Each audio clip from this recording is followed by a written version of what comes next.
स्थान पर एक कार्यक्रम संपन्न हो रहा है और साथ साथ बहराइच के मेडिकल कॉलेज का नामकरण भी महाराजा सुहेलदेव के ही नाम पर रखा गया है। हॉस्पिटल का नाम बालार कृषि के नाम पर रखा गया है, जो महाराजा सुहेलदेव के गुरु थे उनके नाम पर। और आजमगढ़ के विश्वविद्यालय को भी हमने राज्य सरकार के द्वारा जो विश्वविद्यालय बनाया गया है उस विश्वविद्यालय का नामकरण भी महाराजा सुहेलदेव के नाम पर रखा गया है।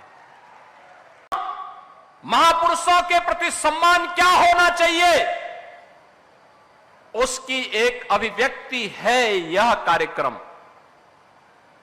उसकी एक अभिव्यक्ति है यह कार्यक्रम। और मैंने इसीलिए बहराइच के एक कार्यक्रम में आकर के तब कहा था, मैंने कहा था बहराइच की एक धरती पर आकर के मैंने कहा था कि विदेशी आक्रांताओं का महिमामंडन बंद होना चाहिए, राष्ट्र नायकों का सम्मान होना चाहिए, हर हाल में सम्मान होना चाहिए। और 1000 साल पहले इस प्रकार के शौर्य और पराक्रम की गाथा एक इतिहास थी, वह सच करके दिखाया था, महारी पर दिखाया था।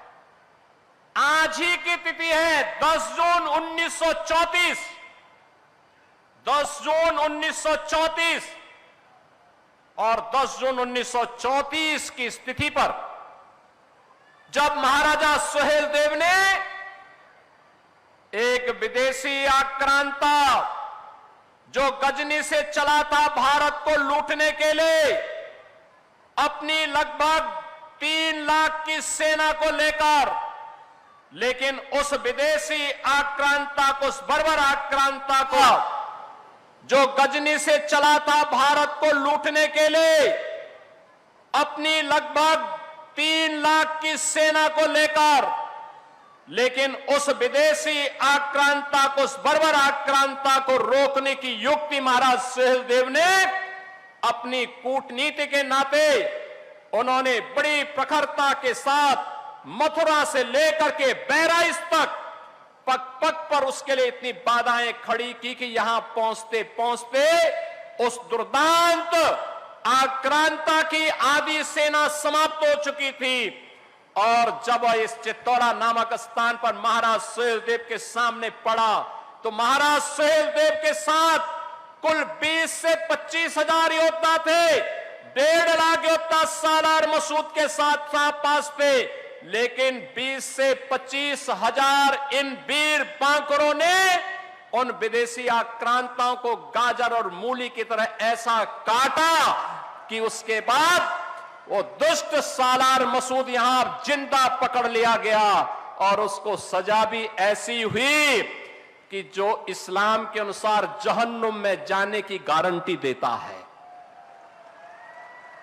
बहनों और भाइयों, और इसीलिए हम कहते हैं, इसीलिए प्रण था प्रधानमंत्री मोदी जी का एक इस बारे में आदेश था कि राष्ट्र नायकों का सम्मान होना चाहिए। और इसीलिए उस प्रण और उस भाव को व्यक्त करने के लिए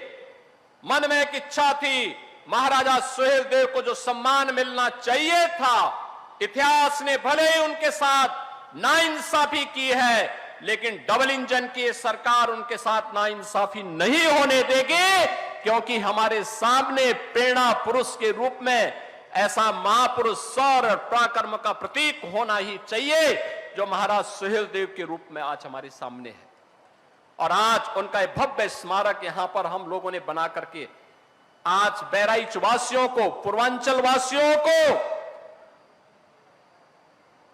जिन लोगों को जिन्होंने महाराज सुहेलदेव के साथ इस पराक्रम में युद्ध लिया था, उस युद्ध में भाग लेकर के भारत को विधर्मियों के आक्रमण से बचाया था, भारत की धर्म और संस्कृति को बचाने का काम किया था, धरा को भी और धर्म को भी बचाने का काम किया था, उन लोगों को पददलित कर दिया गया, वंचित कर दिया गया, बुनियादी सुविधाओं से वंचित कर दिया गया। और मैं पूछना चाहता हूं आज इसी अवसर पर कांग्रेस को, समाजवादी पार्टी को, अन्य दलों को पूछना चाहता हूं, क्या किया उन्होंने? क्या किया उन्होंने? महाराज सुहेलदेव को क्यों नहीं सम्मान मिल पाया? क्यों नहीं सम्मान मिल पाया? आखिर महाराज सुहेलदेव के नाम पर यह भव्य स्मारक पहले क्यों नहीं बन पाया? आजादी के बाद क्यों नहीं बन पाया? महाराज सुहेलदेव को यह सम्मान पहले बनाने का काम जो होना चाहिए था, उनके नाम पे मेडिकल कॉलेज क्यों नहीं बन पाए?